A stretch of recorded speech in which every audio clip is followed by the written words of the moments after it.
तो आप सबका मेरे इस नए वीडियो में स्वागत है।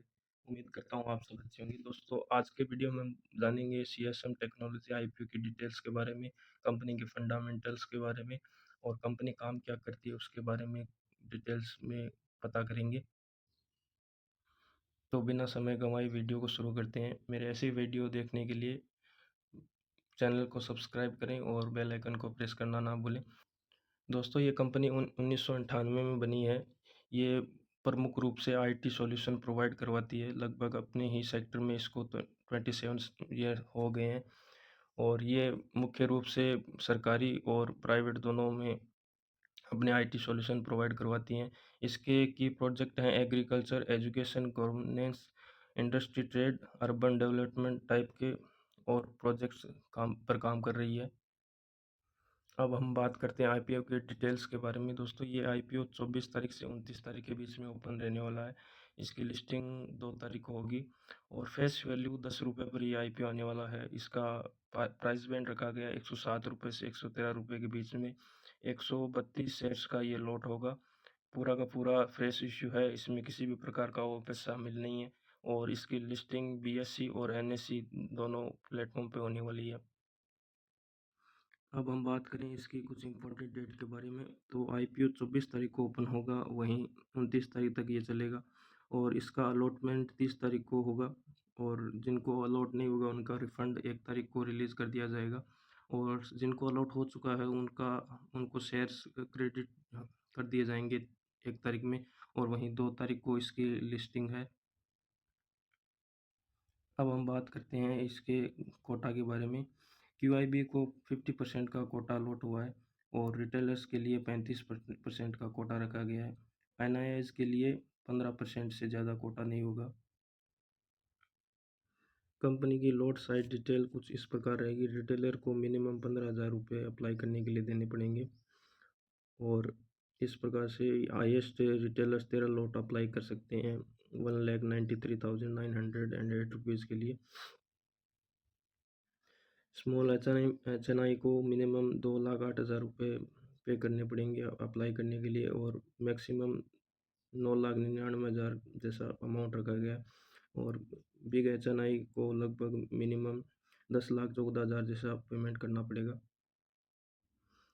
अब हम बात करेंगे कंपनी के फंडामेंटल्स के बारे में। तो दोस्तों इसके एसेट में हमें साल दर साल ग्रोथ देखने को मिल रही है और टोटल इनकम की बात करें तो इसमें भी हमें साल दर साल ग्रोथ देखने को मिल रही है।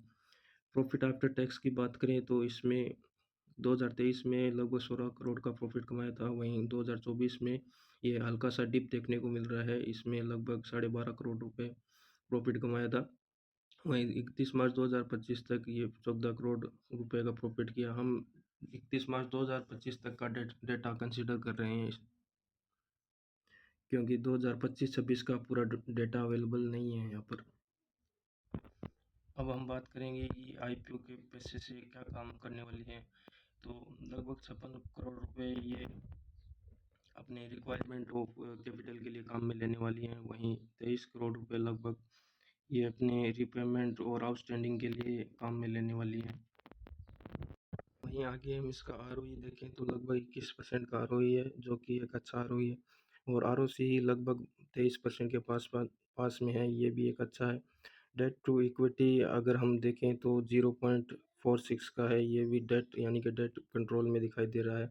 और वहीं आगे हम बात करते हैं RONW यानी कि रिटर्न ऑन नेटवर्थ के बारे में, तो ये लगभग 19% के आसपास है, ये भी ठीक नज़र आ रहा है। और वहीं आगे इसके प्रॉफिट मार्जिन की बात करें तो लगभग 7% के आसपास प्रॉफिट दिखा रहे हैं, ये भी प्रॉफिट अच्छा दिखा रखा है। प्राइस टू बुक को हम देखें तो 0.95 है 31 मार्च तक का, ये प्राइस टू बुक ठीक ठाक है नज़र आ रहा है यहाँ पर। EPS की हम बात करें तो 3.80 है। वहीं प्राइस टू अर्निंग रेशियो हम देखें तो लगभग 30 का नज़र आ रहा है।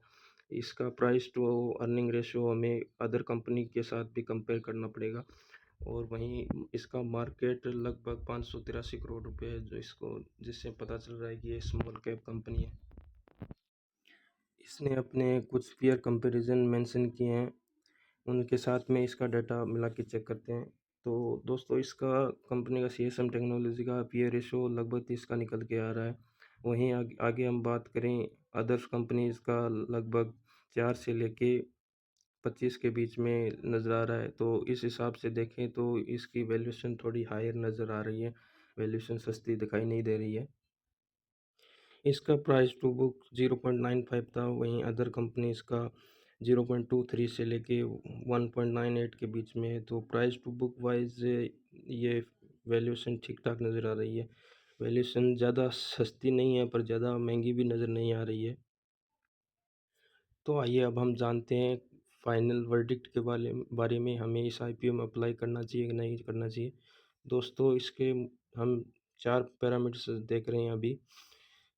जैसे इसका करंट मार्केट प्रीमियम अभी 4% के आसपास दिखाई दे रहा है, जो कि कम नज़र आ रहा है।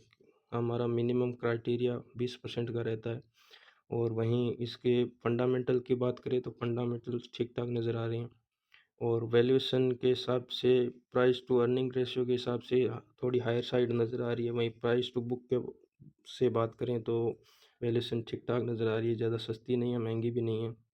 और लास्ट द लिस्ट इसका सब्सक्रिप्शन अभी आना बाकी है और एंकर लिस्ट आना बाकी है। ये 2 चीज़ें आने के बाद में हम इसका डिसीज़न ले पाएँगे। अभी के हिसाब से ये थोड़ी रिस्की नज़र आ रही है कंपनी।